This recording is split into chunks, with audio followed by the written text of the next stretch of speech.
Happy Women's Day. We are running a special series on this special day where we are here interacting with great women achievers who have done exceptionally well in their career. One of them is Bhavana Issar. Bhavana is a passionate person with diverse interests. She is the founder and CEO of a business consulting firm called Sambhavana and a social venture caregiver Saathi. Hi Bhavana, welcome to the show. A very happy Women's Day to you. Thank you, and to you, and to everyone. Right. So let's start talking about the International Women's Day. What it means for you. I grew up in a home that did not have any gender marks. So I grew up knowing that I could do anything, I could be anyone. So for me, it wasn't really important to fight the gender battle. For many years, I have felt that Women's Day is tokenism, it is special treatment.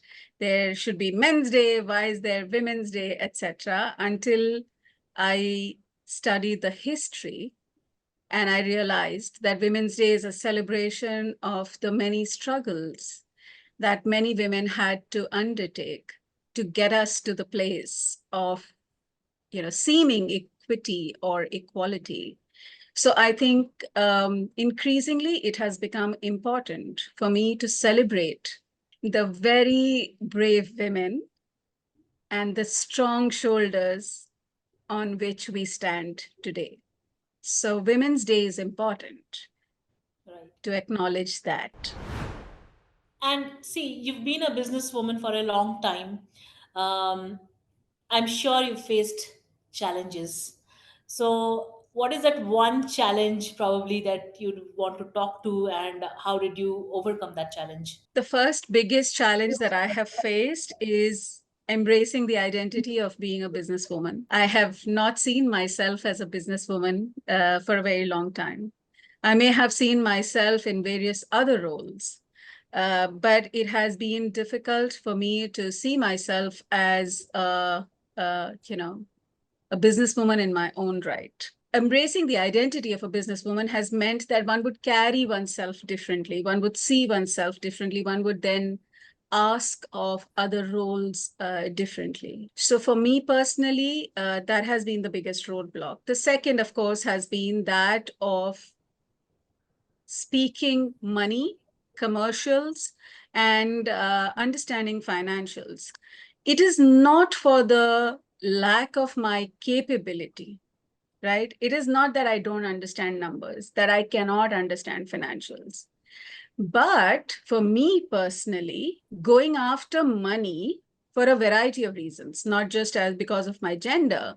I come from a family of academics, studying was more important than earning money and things like that. So integrating the value of financials and money personally for me has been a big struggle.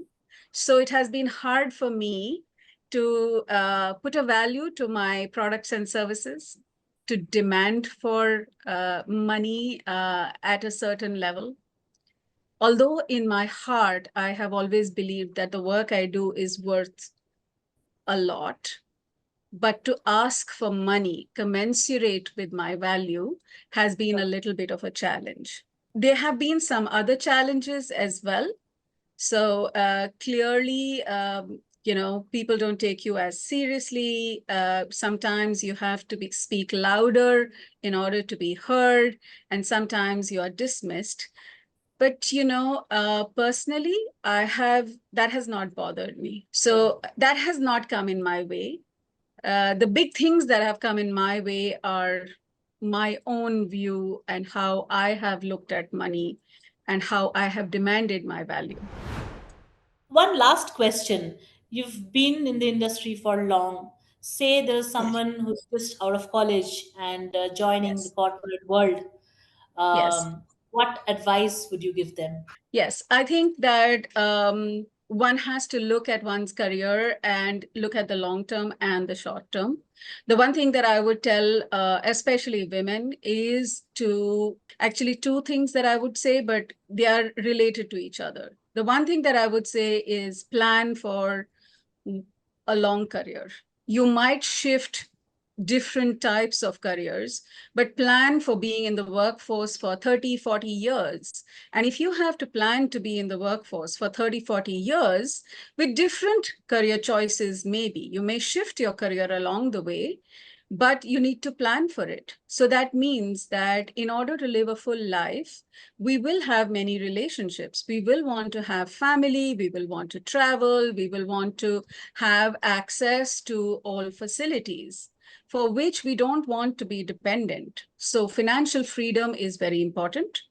And planning for one's career in order to stay relevant for the workforce is very important. And in order to do both these things, it is extremely critical that you take all your people around you with you, because, it is important to have friends and family and emotional support, whether you want to upgrade yourself, whether you want to become an entrepreneur, whether you want to, pick up a job in another city, whether you want to bring up children, whether you want to care for older adults, or you want to be a supportive partner.